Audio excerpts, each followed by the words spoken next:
Então vamos lá.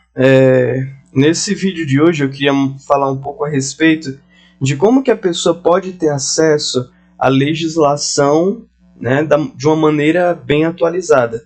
Porque, por exemplo, aqui nesse edital administrativo, né, a gente tem português, realidades do DF, informática, mas a gente sempre percebe que tem um pouco aqui de alguma legislação. Por exemplo, aqui Decreto Distrital 36756/2015, né? Aqui mais embaixo pede a Constituição Federal e alguns tópicos dela. Um pouco mais embaixo pede a Lei 8429 sobre improbidade administrativa, 9784 de 99 de processo administrativo, licitações e contratos, né, que se refere a 14.133, a 10.520 do pregão, 7.892 do sistema de registro de preços. Aí vem o regimento interno da Secretaria de Agricultura, Lei de Acesso à Informação do DF. Então, como é que a gente faz para ter acesso a essas legislações? Porque é necessário no nosso estudo, e principalmente quando se estiver fazendo questões, pelo menos para mim, eu acredito que é muito importante você estar com a aba aberta da legislação ali do lado para você ir acompanhando. Tanto para fazer uma leitura ali da lei seca, talvez uma ou duas vezes, quanto também para quando você estiver realizando questões e ver ali o comentário do professor, aí ele sempre vai estar citando a legislação e é importante a gente sempre estar indo lá para averiguar direitinho. Então, por exemplo, vamos pegar aqui como exemplo a Constituição Federal. Se a gente simplesmente colocar assim, Constituição Federal PDF, olha só o que é que vai acontecer. Então, esses links que tem com o nome PDF aqui, ó, eles realmente vão baixar a legislação ou então outra lei que você colocar aqui em PDF. Esse aqui também vai ser PDF. Mas qual que é o grande problema? Às vezes acontece dessa lei sofrer alguma alteração, né, ter alguma emenda, ter alguma retificação, e aí por conta disso, às vezes a pessoa pode acabar não tendo a legislação mais atualizada possível, né? Pode ser que, suponhamos, um desses links aqui tenha sido colocado aqui, por exemplo, no ano de 1990. Então, as alterações que ocorreram a partir disso, então não vão aparecer nesse texto. Então, por isso que é importante a gente ter aí a Constituição sempre atualizada, ou então a lei que a gente vai utilizar sempre atualizada. Então, um site que eu sempre gosto de utilizar, colocar aqui Constituição Federal, em vez de colocar PDF, a gente coloca Planalto. É isso daqui, Planalto. Geralmente é sempre a primeira opção. E aí já vai aparecer aqui, ó. Então, o texto aqui do Planalto, ele já vem o mais atualizado possível. E aí, por exemplo, sempre vai vir esses azulzinhos aqui indicando, ó, às vezes é alguma alteração, é algum acréscimo, é alguma retificação que houve, ó. Então, você quer com base em 2011, ó. Talvez se fosse uma Constituição mais antiga, já não iria aparecer esse de 2011, ó. E dentre outros, ó, esse aqui já não está valendo mais, esses que estão riscados, agora o que está valendo é esse. Ó, redação dada pela emenda de 2015. Então, talvez se fosse outra lei, talvez estaria constando essa de 2010, né? Se fosse outro PDF. Ou talvez estaria constando esse, né, da emenda de 2000, ou então estaria constando só o primeiro.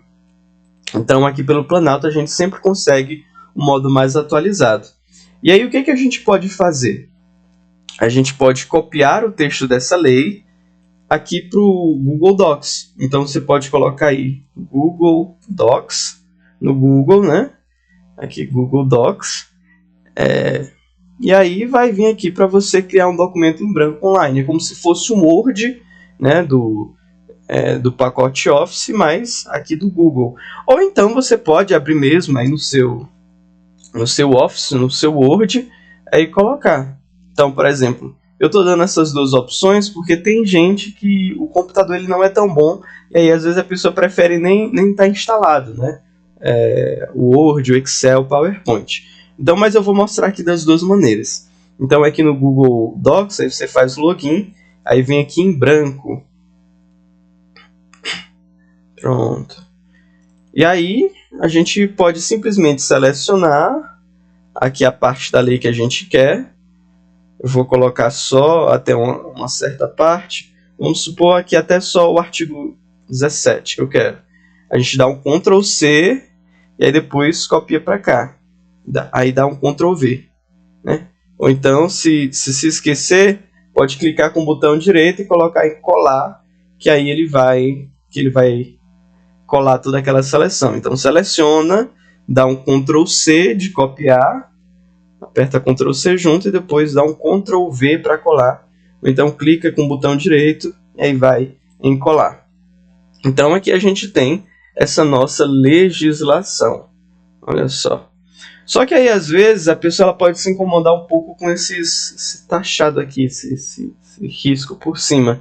Você pode simplesmente, né, vir ao apagar, mas em alguns casos em que isso aqui, às vezes a lei é maior e tem muitos desses, tem meio que um segredinho aqui em cima. A gente pode clicar bem aqui em texto compilado e aí todos esses risquinhos vão desaparecer. Aí vai ficar realmente só a parte atualizada da lei. E aí a gente pode ir lá, né? A gente pode selecionar lá a parte que a gente quer. Ctrl C de copiar. E aí no caso de quem usa o Word, né? Ali pode ser pelo Google Docs, mas quem usa o Word, pode ir lá, cria um novo documento em branco e dá um Ctrl V. E aí vai estar aqui o seu texto na íntegra, né? E o porquê que é bom a gente ter esse texto aqui salvo no computador? Porque aí possibilita a pessoa fazer algumas alterações. Então, por exemplo, posso dar um Ctrl T aqui para selecionar tudo, colocar em Arial aqui para deixar o texto mais agradável de se ler, posso aumentar a fonte, e assim por diante. E aí, por exemplo, à medida que eu estiver fazendo questões, às vezes cada artigo ali cada artigo, ou melhor, cada questão, cada alternativa da questão, às vezes vai se referir a algum artigo, algum inciso aqui dessa minha lei. E aí, à medida que eu for verificando isso, eu posso ir caçando por aqui. Aqui, se eu apertar Ctrl L e aí digitar algum texto aqui da lei, aí ele já vai me direcionar para aquele artigo específico. É até mais fácil de procurar. E aí, por exemplo, você não precisa estar imprimindo essa lei, né? Você pode vir aqui clicar, né? Ó, já coloca uma corzinha, e aí você percebe que lá na questão o que foi trocado a palavra foi prestação alternativa, né? Se você tivesse lembrado dessa palavra, você não teria errado a alternativa. Você pode colocar uma corzinha, né? Pode deixar aqui em negrito. Se apertar Shift F3, deixa eu ver, no outro computador ele deixava em maiúsculo. Mas enfim, né? A gente pode colocar aqui um sublinhado, e assim por diante, pode aumentar essa fonte, né? E aí toda vez que você passar por esse artigo, você vai saber qual que é o ponto mais importante, né? Você vai saber que onde está colorido, que você coloriu ali, deu o realce no texto, você vai saber que ali, naquele lugar, né, aquela questão, uma questão de prova já cobrou aquele assunto. Então, depois de 1, 2, 3, 4, 5 meses estudando, você vai perceber que a maior parte do seu texto já vai estar bem realçado, né? Já vai estar bem grifado, os pontos mais importantes. E aí, por consequência, quando você precisar fazer uma revisão final, né, vendo só os pontos mais importantes, você vai acabar lendo mais esses que você já coloriu, né? Esses pontos que você já realçou, você vai dar mais atenção a eles, porque às vezes a pessoa ela precisa de um tempo muito, muito menor para revisar uma quantidade muito grande de informação. Então, você passando por esses pontos que você já realçou, tem uma grande chance, né, desses pontos acabarem caindo em prova também. E é até melhor fazendo dessa maneira, né, com o auxílio das questões, porque aí evita da gente estar também realçando aquilo que a gente julga ser importante, né? Eu acho que isso é importante. Não. Então, se deixa aí a cargo das questões. Mas depois eu vou fazer um vídeo também mostrando como que eu faço isso realçando os artigos específicos com o auxílio das questões. E assim por diante. Ó. Então, por exemplo, eu quero a Lei 14.133, coloco o Planalto. Aí pesquiso aqui, Planalto, ele vai entrar na lei, vejo aqui se tem texto compilado, se não tiver, porque o texto já está compilado, e aí, né, a pessoa pode usar por aqui também, né, pode deixar aqui aberto também essa aba, se ela não quiser fazer um documento, mas o ruim é que não vai ter como a pessoa grifar, sublinhar, realçar nenhuma parte do texto, ele sempre vai ficar dessa maneira, né, desse jeito. E assim por diante. Então, essa aqui é a minha dica, né? Sempre usar aqui pelo site do Planalto. Às vezes acontece também de ser o site do Senado. Deixa eu ver. Aqui embaixo acho que não tem, mas algumas leis a pessoa ela encontra pelo site do Senado Federal. Mas também pode acabar utilizando por lá. Mas, pelo menos acredito que a maioria das leis aqui pelo site do Planalto a pessoa ela consegue, pelo menos as leis federais, é certeza que vão estar por aqui. E aí sempre você pode estar usando o Word ou então o Google Docs para fazer aí essa, né, para salvar esse texto. Aí como mencionei, né, pode dar um realce, pode dar um negrito, pode sublinhar alguma parte aí que a pessoa julgar importante, ou então, melhor, né, que as questões trouxerem atenção. Então é dessa maneira que a gente pode conseguir aí o texto da lei bem atualizado.